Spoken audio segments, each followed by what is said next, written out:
आज हे मालाचं भरेल ट्रॅक्टर कुठे फसलं ते मी सांगतो तुम्हाला पुढे। जय श्रीराम मित्रांनो, स्वागत आहे आपल्या नवीन ब्लॉग मध्ये। आज आम्ही शेतात जात आहे।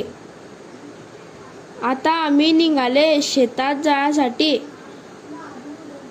मग आले व शेतात इकडे आमचा माल काटत होता आणि मी इकडे गळाचं वजन लिहित होता। मग माल काटला झाला आणि ट्रॅक्टर बी जायला लागलं, पण पुढे जाऊन ते गाड्यात फसून गेलं।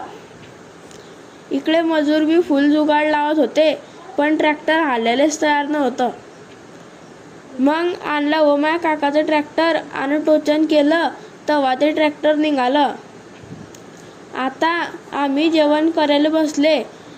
मग जेवण झालं, आता मी जातो घरी आणि ब्लॉगले करतो एंड। तुम्ही व्हिडिओला लाईक करा आणि सबस्क्राईब बी करून द्या।